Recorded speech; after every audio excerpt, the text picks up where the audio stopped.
Captain John Harris walked through the dark streets of planet Zara 7.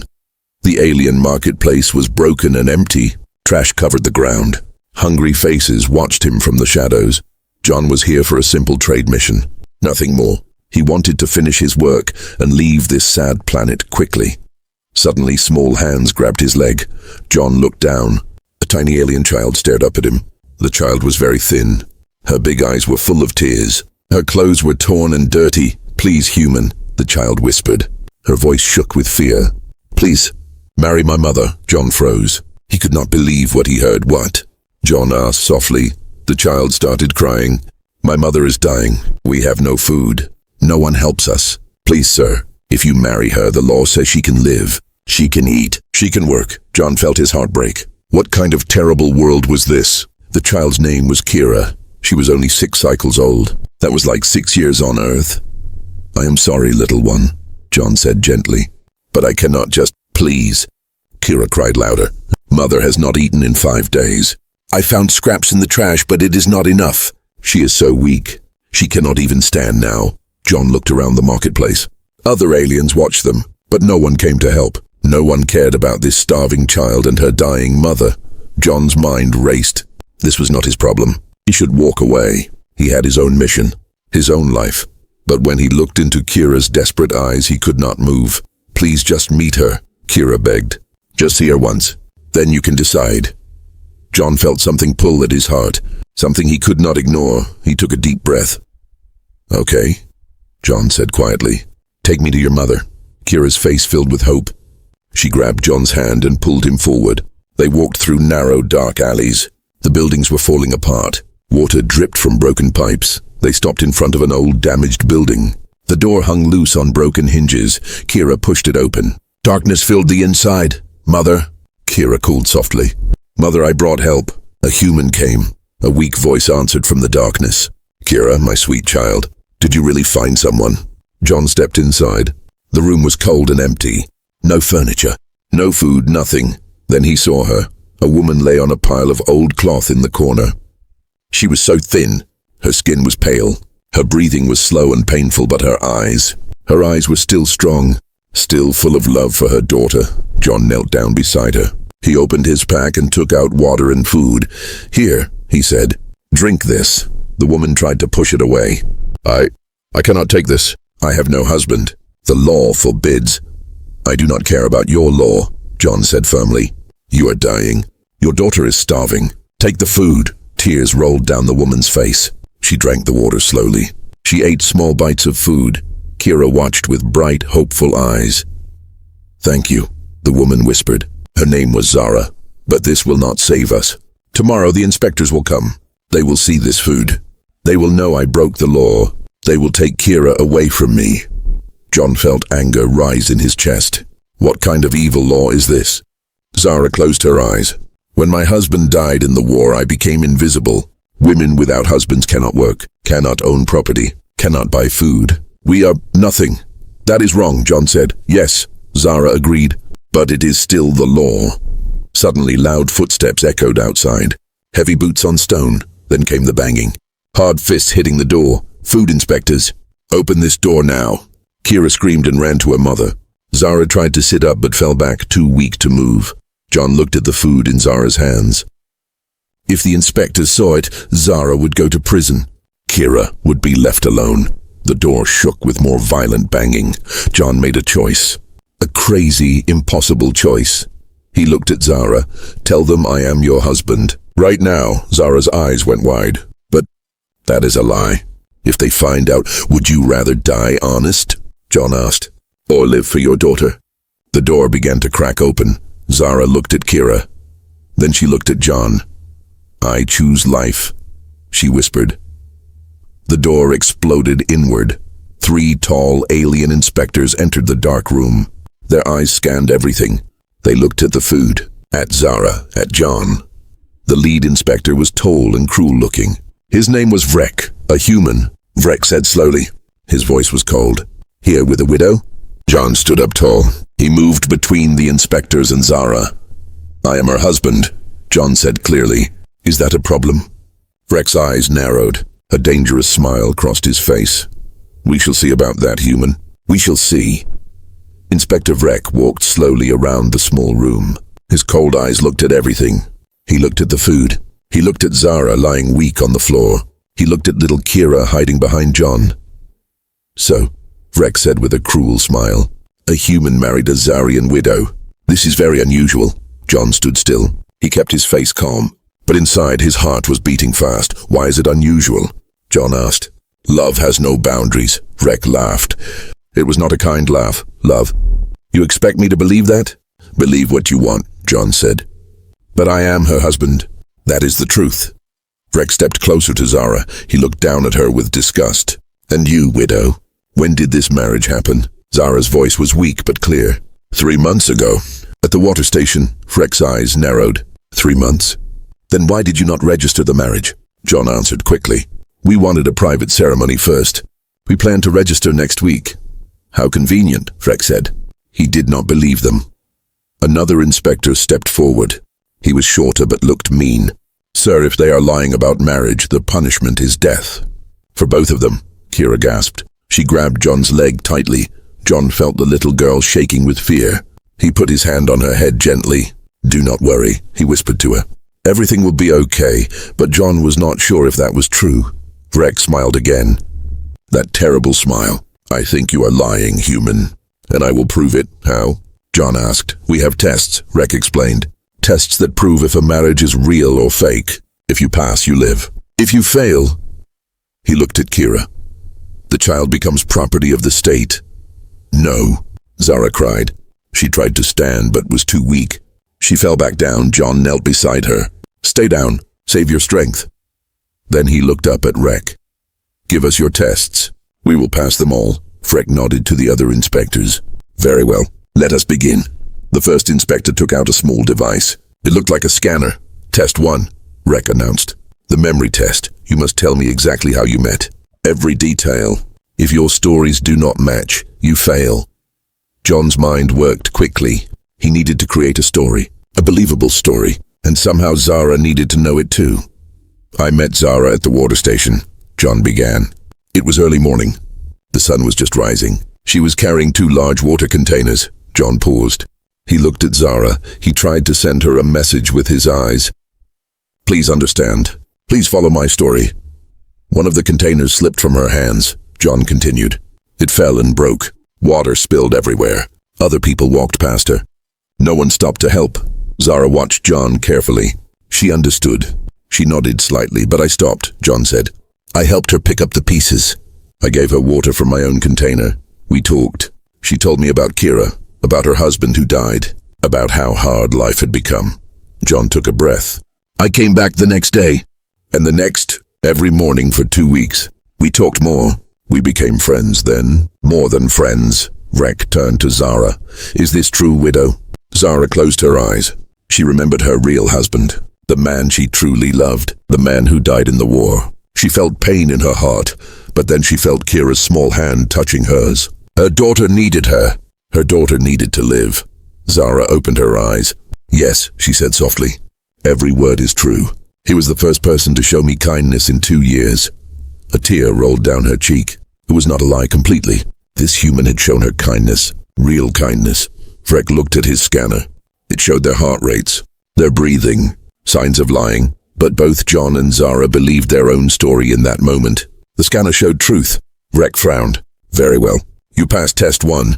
Kira squeezed John's hand. 1 test done. But more were coming. Test 2, Vrek said. The knowledge test, answer quickly. No thinking time. John felt nervous. He knew nothing about Zara, nothing real. Vrek asked, what is your wife's favorite food? John's mind went blank. He had no idea. He looked around the room desperately, looking for any clue. Then he saw them.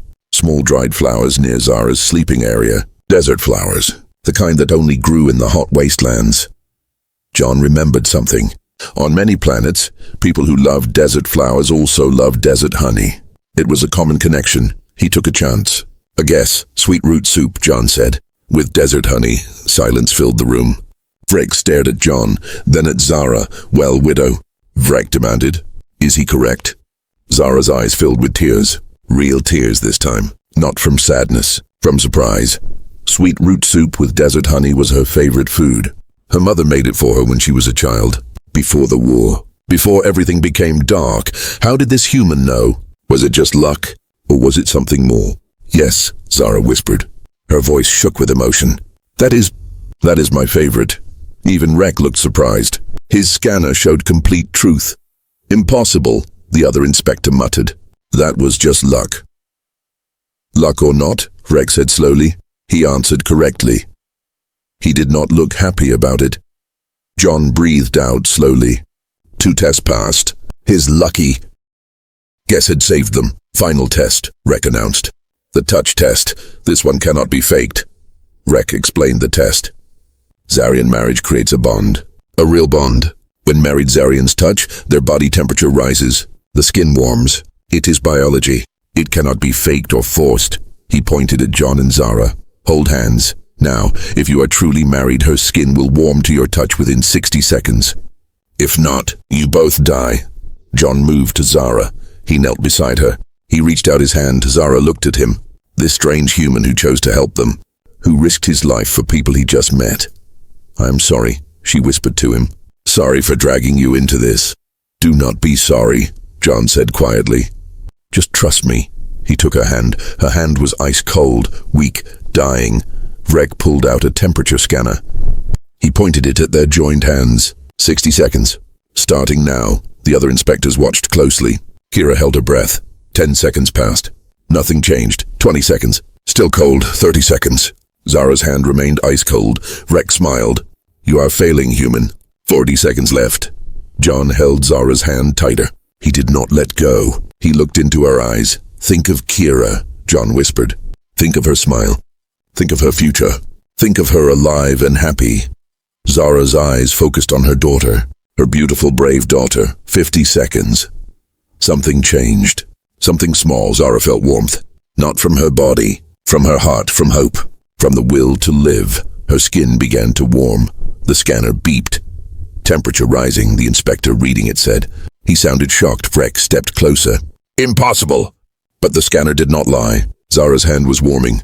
Slowly but surely. 60 seconds. The scanner beeped again. Temperature normal for bonded pair, the inspector announced. Rek stared at the scanner. Then at John and Zara. His face turned red with anger. You passed, he said. He spit the words out like poison. Kira jumped up and down. They passed. We passed. But Rek was not finished. He stepped very close to John. His voice became a dangerous whisper. You may have passed today, human. But understand this. Marriage on Zara 7 is forever. You cannot leave. You cannot divorce. You cannot abandon her. Rek's eyes were cold. If you try to leave this planet without your wife, we will hunt you. We will find you. And we will execute both of you. The law is absolute. John felt the weight of those words. He was trapped now. Trapped on this planet. With a woman he just met. And her child. Forever. Rek and his inspectors left the room. Their footsteps echoed away into the distance. The door closed. Silence. John sat down on the floor. He put his head in his hands. What had he done? He saved their lives. But he trapped his own. Zara watched him. You can still leave, she said softly. Tonight, while they are not watching. Take your ship and go. Forget about us. John looked at her. Then at Kira. The little girl's eyes were full of hope. And fear. Fear that he would leave. No, John said. I will not leave. But you did not choose this, Zara said. You were forced, maybe, John agreed. But I still choose to stay. Kira smiled. A real bright smile. The first real smile in years. She ran to John and hugged him. Thank you, Father, she whispered. That word. Father. It hit John like a punch to the chest. He was a father now. To an alien child. On a strange planet. In a fake marriage that became real by law. But when Kira hugged him, something inside John changed. Maybe this was not a trap. Maybe this was where he was meant to be. Outside the building, Rek walked to his vehicle. He pulled out a communication device. Sir, Rek said into the device. We have a problem. The human passed all tests, a dark voice answered. That is unfortunate. If other widows see this, they will have hope. They will rebel. Our control will end. What should I do? Rek asked. The voice was silent for a moment. Then watch them. Find a mistake, any mistake, then arrest the human on different charges. Separate him from the widow, make an example of them. And if he makes no mistakes, Vrek asked. The dark voice laughed. Then create a mistake. Do whatever is necessary. This human cannot be allowed to give hope to the hopeless. Kill that hope, Vrek. Kill it quickly. The communication ended. Vrek looked back at the broken building where John and his new family lived. Enjoy your victory, human, Vrek whispered to himself. It will not last long. Days passed slowly on planet Zara 7. John worked hard to help his new family survive. Every morning he went to the trade centers. He sold equipment from his ship. He bought food, medicine, and clean water. Zara grew stronger each day. The food and medicine were helping. Color returned to her face. She could sit up now. She could even walk a few steps. Kira was happy for the first time in years. She played outside. She laughed. She smiled. She called John father every day. John watched them and felt something strange in his heart. Something he did not expect. He felt happy too. One evening Zara sat with John outside their small home. The sun was setting. The sky turned orange and purple. Why did you do it? Zara asked quietly. Why did you help us? You could have walked away. John thought about his answer. Where I come from, we have a saying. We do not leave people behind, especially children. Your world sounds beautiful, Zara said. It has problems too, John admitted. But yes, it is better than this place. Zara looked down. I am sorry you are trapped here. Trapped because of me. John looked at Kira playing in the dirt. She was making pictures with stones. She was singing a little song. Maybe I'm not trapped, John said softly. Maybe I am exactly where I need to be. Zara looked at him with surprise. You really mean that? Before John could answer, Kira ran over. Father, mother, look what I made. She showed them a picture made of stones. It was their family. 3 figures holding hands. John felt his throat tighten. He smiled. It is beautiful, Kira. That night John could not sleep. He walked outside under the stars. The stars looked different here. Strange constellations. A sky he did not know. He thought about Earth, his home, his old life. Would he ever see it again? But then he thought about Kira's laugh, about Zara's grateful smile, about being called father for the first time. Maybe some things were worth more than going home. Meanwhile, across the city, Inspector Rex sat in a dark office. He was not alone.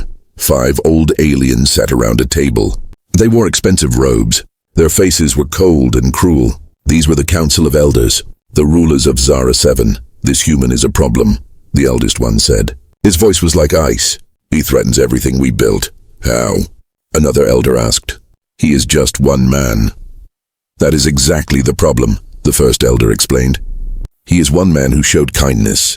One man who proved that widows deserve to live. If other aliens see this, they will question our laws. A female elder nodded. Already we hear whispers. Widows talking in secret, asking why they cannot work, asking why they need husbands to survive. This is dangerous, another elder agreed. If they rebel, we lose control. We lose power. Freck listened carefully. Then he spoke. I have a plan, honored elders. Speak, the eldest commanded. The human has been trading supplies, Vrek explained. Selling equipment from his ship, buying food and medicine. But he never got a trading permit, the elders smiled. They understood. Trading without a permit is illegal, Vrek continued. The punishment is severe. Exile from the planet, forever. Perfect, the eldest elder said. He leaves. The widow is alone again. She falls back into poverty. Other widows see that hope is useless. Everything returns to normal. What about the child? The female elder asked. The child becomes property of the state, Vrek said.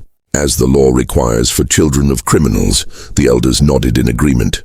This was a good plan, a plan that would end the problem. Do it, the eldest elder commanded. Tomorrow, make it public. Let everyone see. Let them understand that kindness has a price. Rex smiled his cruel smile. Yes, honored elders, it will be done. The next morning, John woke up early. He planned to go to the market. He needed more medicine for Zara, but when he opened the door, soldiers stood outside. 10 of them, armed and ready. John Harris, the lead soldier, said, You are under arrest. What? John stepped back. For what? Illegal trading. Come peacefully or we use force. Zara heard the noise. She came to the door. She was still weak but getting stronger. "No, what is happening?" "Stay back, widow," the soldier warned. But Zara did not stay back. She moved in front of John. He did nothing wrong. He only helped his family. The soldier pushed her aside, not gently. Zara fell to the ground. "Mother!" Kira screamed. She ran to help her mother. John felt anger explode inside him. He moved toward the soldier who pushed Zara, but other soldiers grabbed him. They were strong, very strong. They pulled John's arms behind his back. They put metal chains on his wrists. "Do not hurt them," John said through his teeth. "I will come peacefully. Just do not hurt my family." The soldiers dragged John into the street. Many aliens came out to watch. Some looked sad. Others looked scared. A few looked happy. Zara stood up. Blood dripped from her lip where she hit the ground. But she did not care about the pain. "Where are you taking him?" she demanded. "To the city center," the soldier answered. "For trial. Public trial. Trial?" Zara felt ice in her stomach. "When?" "Now," the soldier said. They dragged John away. Kira cried and cried. Zara held her daughter close. She watched John disappear down the street. "We have to help him," Kira sobbed. "We have to save father." Zara's mind worked quickly. She was still weak, still recovering, but her husband needed her. Her strange, kind, human husband. "Yes," Zara said with determination. "We will save him." The city center was crowded. Hundreds of aliens gathered to watch. Public trials were entertainment here. Cruel entertainment. John was forced to stand on a platform. His hands were still chained. Vrek stood beside him with that terrible smile. A judge sat on a high chair. He was old and fat. His eyes showed no mercy. "John Harris," the judge announced loudly. "You are accused of illegal trading. How do you plead?" "I did not know I needed a permit," John said. "I was only helping my family." "Ignorance is not an excuse," the judge said. "The law is clear. All trading requires a permit. You have no permit. Therefore, you are guilty." "That is not fair," John shouted. "No one told me about permits." "Silence," the judge commanded. "The law does not require us to inform you. The law requires you to know," the crowd murmured. Some agreed with the judge, but others looked uncomfortable. "The punishment is clear," the judge continued. "Exile, you will be taken to your ship. You will leave this planet forever. If you ever return, you will be executed." John's heart sank. "But my wife, my daughter, I cannot leave them." "That is not our problem," the judge said coldly. "You broke the law. You must pay the price. This is not justice," John yelled. "This is cruelty." Vrek stepped forward. "Take him to his ship. Prepare for launch." Soldiers moved toward John. "Wait!" a voice called out. Everyone turned.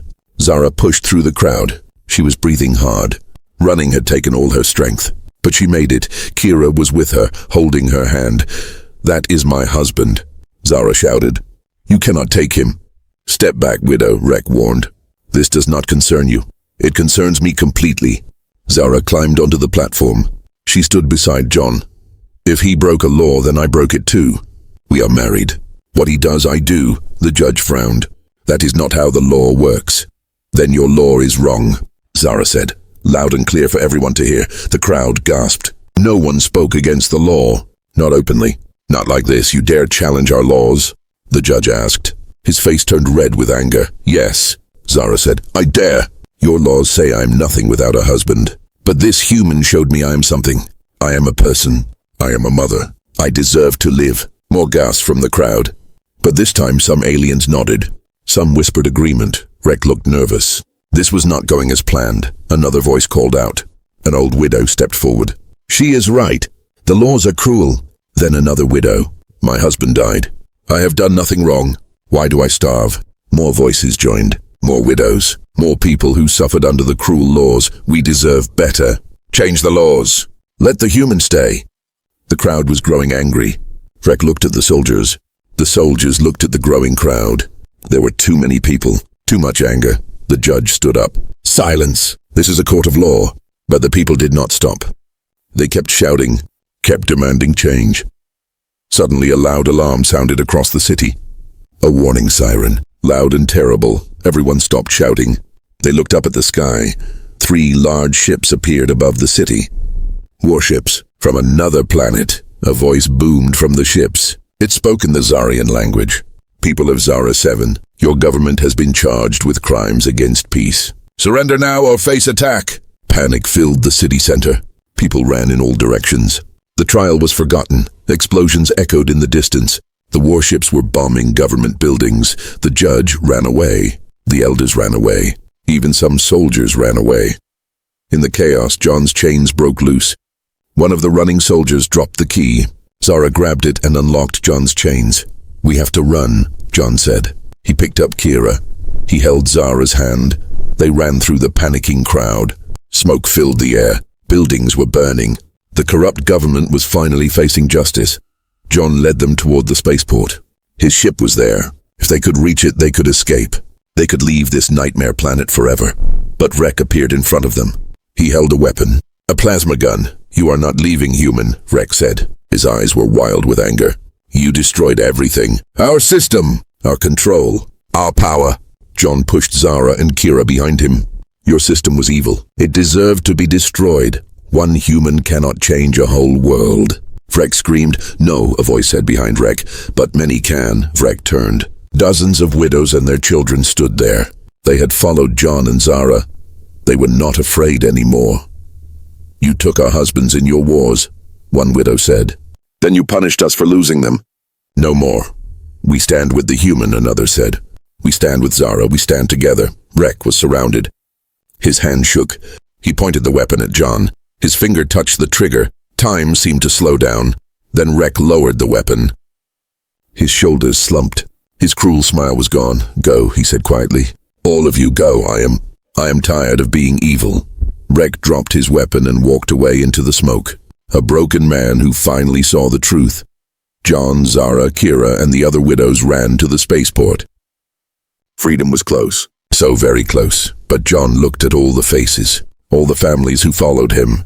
His ship was small. Too small for everyone. What would he do now? John stood at the entrance of the spaceport. His ship was just ahead. Freedom was so close he could touch it. But behind him stood dozens of families. Widows and children. All looking at him with hope in their eyes. All waiting for him to save them. John's ship could hold maybe 10 people, not more. There were at least 50 people here. Please, human, one widow begged. Take my children. Save them at least. No, take mine, another widow cried. They are younger. More voices joined. Everyone wanted their children saved. Everyone was desperate. John felt his heart breaking. He could not save them all. It was impossible. Zara stood beside him. She understood his pain. She touched his arm gently. You cannot save everyone, she said softly. But you can save some. That is still good. John looked at Kira. The little girl who started everything. The brave child who begged a stranger to save her mother. Father, Kira said. What are we going to do? Father, that word again. The word that changed everything. John took a deep breath. He made his decision. We are not leaving, John said. What? Zara looked shocked. But the attack. The city is burning. We must leave now. No, John said firmly. He turned to face all the families. Listen to me. All of you. The widows stopped shouting. They listened. I could take my ship and leave, John said loudly. I could save a few of you. But what about the rest? What happens to them? Silence. No one had an answer. I came to this planet as a stranger, John continued. A little girl asked me to save her mother. I did not have to help. I could have walked away, but I did not. He looked at each face in the crowd. Now I see that it was not just one mother who needed saving. It was all of you. This whole planet needs saving. But how? One widow asked. The government is cruel. The laws are evil. One man cannot change that. You are right, John agreed. One man cannot change a whole world, but many can. He pointed at the burning city. Your corrupt government is under attack right now. The neighboring planets are punishing them for their crimes. This is our chance, not to run away, but to fight back, to take control, to change everything. Zara stared at him. You want to stay? And fight? Yes, John said. He looked at her with determination. This is your home, your planet. You should not have to run from it. You should make it better. Kira pulled on John's shirt. But we might die. John knelt down to her level. Maybe, but if we run, nothing changes. Other widows will still suffer. Other children will still starve. Is that okay? Kira thought hard. Then she shook her head. No, that is not okay. Then we fight, John said. He stood up and looked at everyone. Who will stand with me? Who will fight for a better world? Slowly, one widow raised her hand. I will fight, then another. I will fight too. More and more hands rose. More and more voices joined. We will fight. For our children. For freedom. John smiled, a real proud smile. Then let us go. Let us show this planet what happens when good people stop being afraid. John led the group back toward the city center. The bombing had stopped. The warships were still overhead, but they were not attacking anymore. The city center was in chaos. Government buildings were destroyed. Soldiers had run away or surrendered. The cruel elders were hiding. John used his ship's communication equipment. He set up a broadcast system. Now he could speak to the entire planet. He climbed onto a broken platform. Zara and Kira stood beside him. The widows and their children gathered around. John spoke into the communicator. His voice echoed across the whole planet. People of Zara 7, my name is John Harris. I am a human, a stranger to your world. All across the planet, aliens stopped what they were doing. They listened to the broadcast. I came here for a simple trade mission, John continued. But I found something terrible. I found a government that punishes the innocent. I found laws that hurt the weak. I found a society that forgot what kindness means. In homes across the planet, aliens listened carefully. Some agreed. Others were angry. A child asked me to save her mother, John said. His voice was strong and clear. I did not have to help, but I chose to, because that is what good people do. They help each other. He looked at Zara. She smiled at him with tears in her eyes. This woman beside me is worth everything, John said. She is strong. She is brave. She is a good mother. But your laws said she was nothing because her husband died. That is wrong. More aliens across the planet nodded. They were starting to understand. I am just one human, John said. I am not special. I am not a hero. But I will stand with these people. I will fight for them, because it is the right thing to do. He raised his fist in the air. Who will stand with me? Who will fight for a better world? Who will say no to evil laws? For a moment, silence filled the planet. No one moved. No one spoke. John felt doubt creep into his heart. Had he failed? Would no one join them? Then a voice answered from the other side of the city. I will stand with you. Then another voice from a different district. I will fight. More voices joined. From all across the city, all across the planet, we stand with the human. Change the laws. Freedom for all. The broadcast communicator lit up with incoming messages. Hundreds of them, then thousands. People were joining the cause. Not just widows. Everyone who suffered under the cruel government. Workers, farmers, teachers, merchants, all of them were ready to fight for change. Suddenly, a large group of soldiers appeared. They marched toward John's platform. At least 100 soldiers. Armed and ready, the widows screamed. They grabbed their children. They prepared to run, but John stood firm. He did not move. He did not show fear. The soldiers stopped in front of the platform. Their leader stepped forward. He was a tall, strong alien. His uniform showed he was a captain. I am Captain Vaughn, the soldier said. His voice was deep and powerful. Everyone held their breath.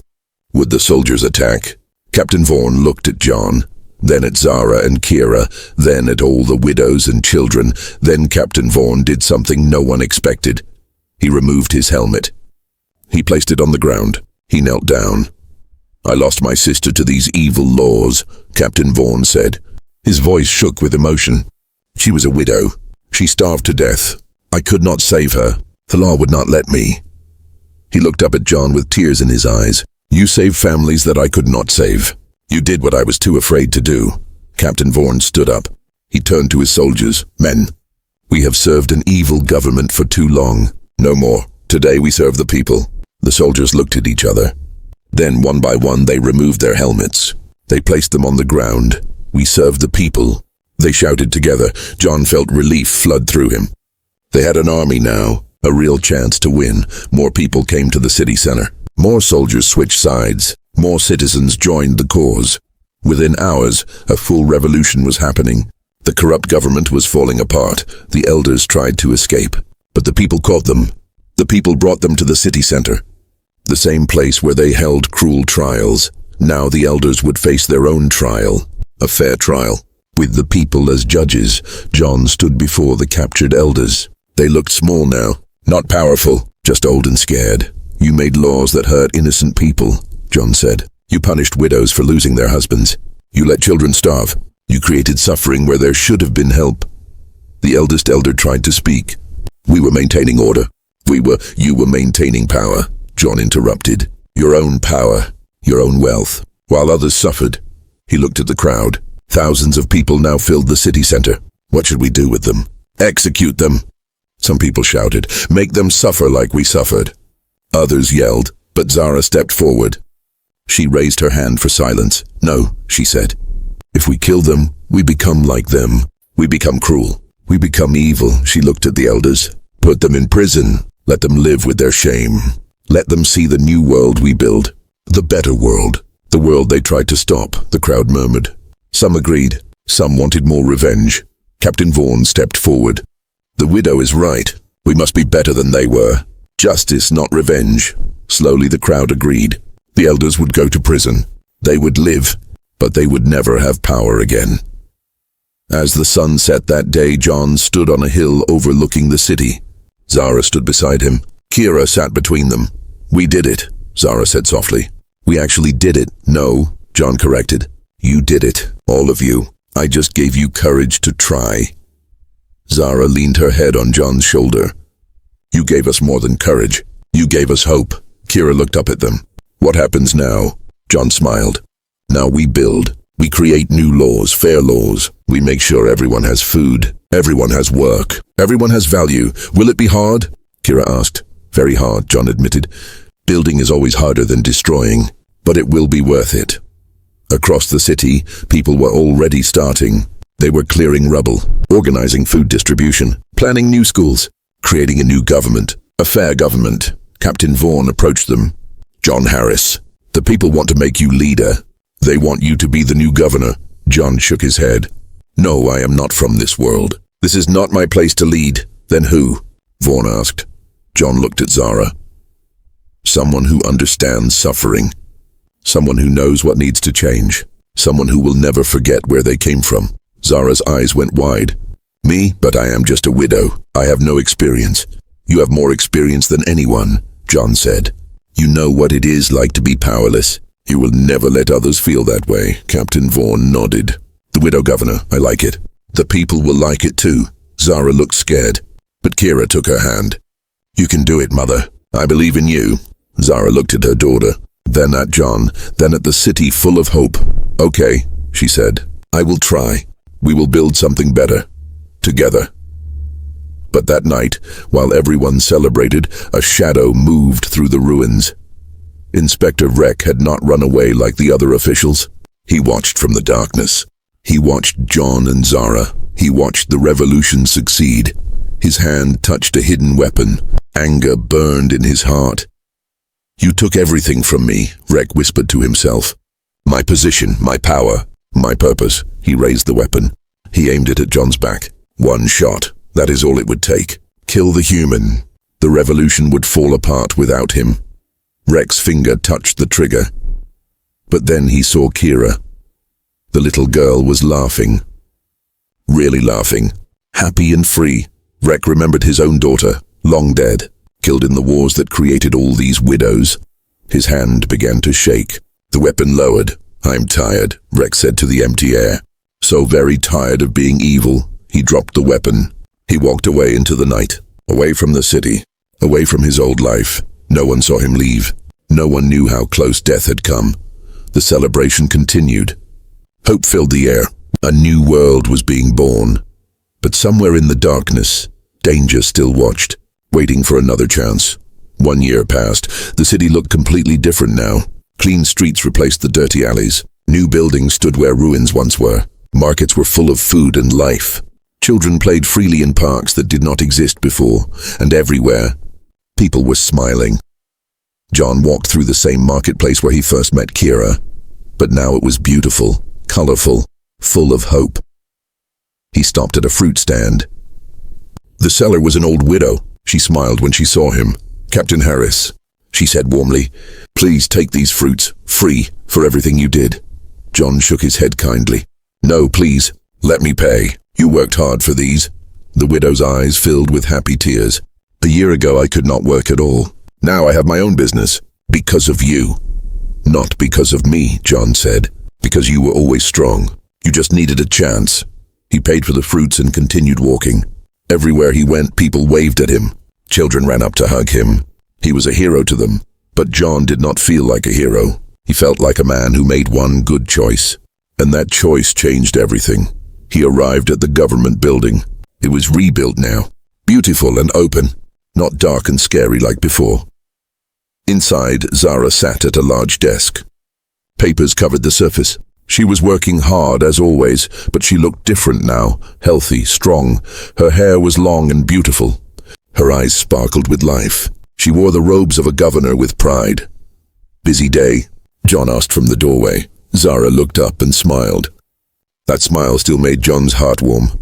Every day is busy, but good busy. We are planning 3 new schools, and a hospital, and more worker housing.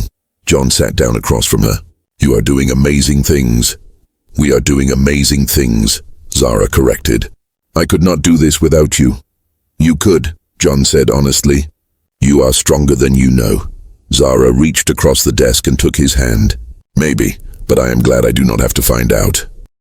Captain Vaughn entered the office. He was not just a soldier anymore. Now he was the chief of security, keeping peace across the planet. Governor Zara, Captain Harris, Vaughn said with respect. I have news. The neighboring planets want to meet with us. They want to form an alliance. Zara's eyes lit up. Really, an alliance? Yes, Vaughn confirmed. They were impressed by our peaceful revolution. They want to trade with us, share knowledge with us. They see Zara 7 as a model for change. John smiled. That is wonderful news. There is more, Vaughn continued. They want Captain Harris to be the ambassador. The connection between Zara 7 and the other worlds. John looked surprised. Me, but I am not. You are perfect, Zara interrupted. You understand both humans and aliens. You build bridges between different people. It is what you do best. John thought about it. An ambassador. It meant he would travel sometimes, but he would always come back here.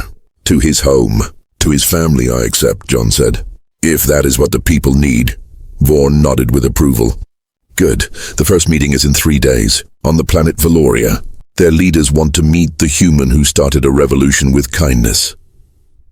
After Vaughn left, John and Zara sat in comfortable silence. They had come so far, from a desperate plea in a dark alley to rebuilding an entire world. Do you ever regret it? Zara asked quietly. Staying here, giving up your old life? John thought about his answer carefully. He thought about Earth, his old ship, his old freedom. Then he thought about Kira's laugh, about Zara's strength, about thousands of families who now had hope. No, he said simply. Not for 1 second. Zara's eyes filled with tears. Happy tears. I love you, John Harris. Not because you saved me, but because you showed me I was worth saving. John stood up and walked around the desk. He pulled Zara into his arms. I love you too, my amazing, strong, beautiful wife. They were not pretending anymore. What started as a lie became the truest thing in their lives. They were truly married now, truly a family. The door burst open. Kira ran inside. She was bigger now, healthier. Her face glowed with happiness. Mother! Father! She shouted excitedly. Come quick! You have to see this. John and Zara followed Kira outside. A large crowd had gathered in the square. People were pointing at the sky.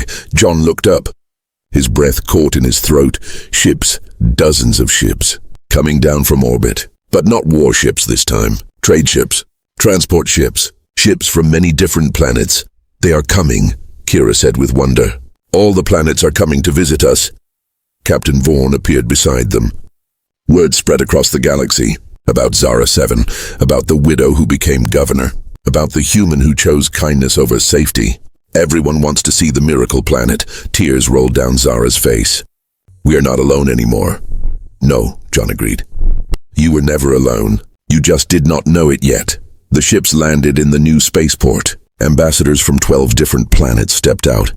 They came to learn, to trade, to form friendships. Zara 7 was no longer a forgotten planet with cruel laws. It was becoming a symbol of hope, of change, of what happens when good people stand together. That evening there was a great celebration. Music filled the air. People danced. Food was shared freely. Different alien species mixed together in friendship. John stood on a stage with Zara and Kira. The crowd grew quiet. They wanted to hear their leaders speak. Zara stepped forward. Her voice was strong and clear. 1 year ago I was dying. My daughter was starving. We had no hope. No future. She looked at John. Then a stranger showed me kindness. One simple act of kindness. And it changed everything. She turned back to the crowd. Today, we are not just one family that was saved. We are an entire planet reborn. We have new laws, fair laws. Everyone can work. Everyone can own property. Everyone has value. The crowd cheered loudly. But we cannot forget where we came from, Zara continued.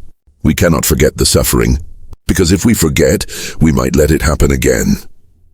She pointed to a new monument in the square. It showed a human kneeling beside an alien child. John and Kira, the moment that started everything, let this monument remind us. Zara said, kindness is not weakness. Helping others is not foolish. Love has no boundaries. And one person choosing to do good can change the entire world. The crowd erupted in cheers. They chanted Zara's name. They chanted John's name. They celebrated their new life. John took the stage next. He looked at all the faces. So many different species. So many different stories. All united by hope. I came to Zara 7 as a stranger, John said. A child begged me to save her mother. I thought I was saving them. But the truth is they saved me. He put his arm around Zara. He pulled Kira close. They taught me that family is not about blood. It is not about species. It is about who you choose to stand beside, who you choose to fight for, who you choose to love. He looked directly at the crowd. Everyone here has that choice. Every single day, you can walk past someone who needs help, or you can stop.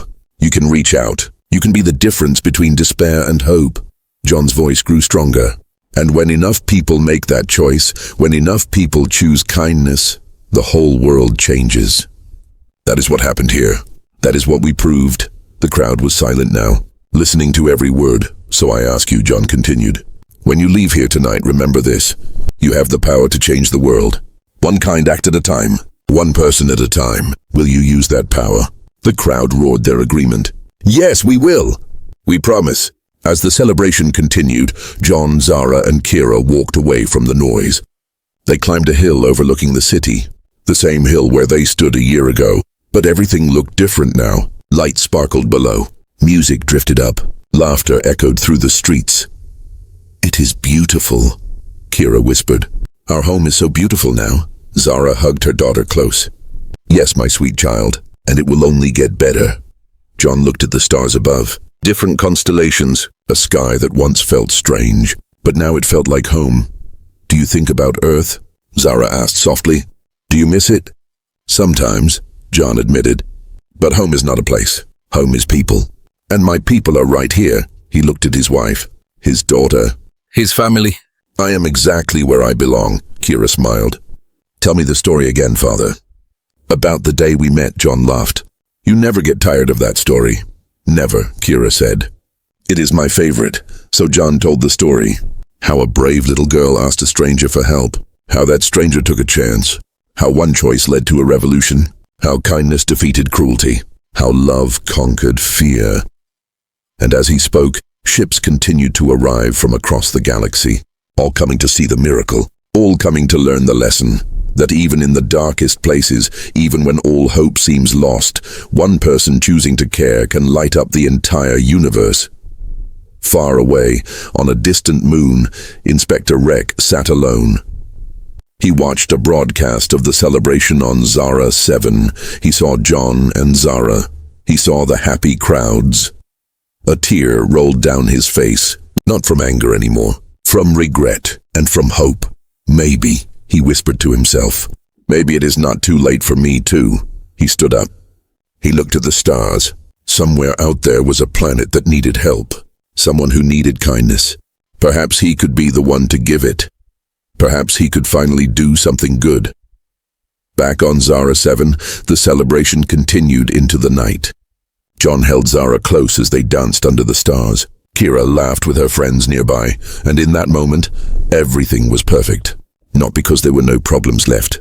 There were still challenges ahead, still work to be done, still injustices to fix across the galaxy, but they were not afraid, because they learned the most important lesson of all.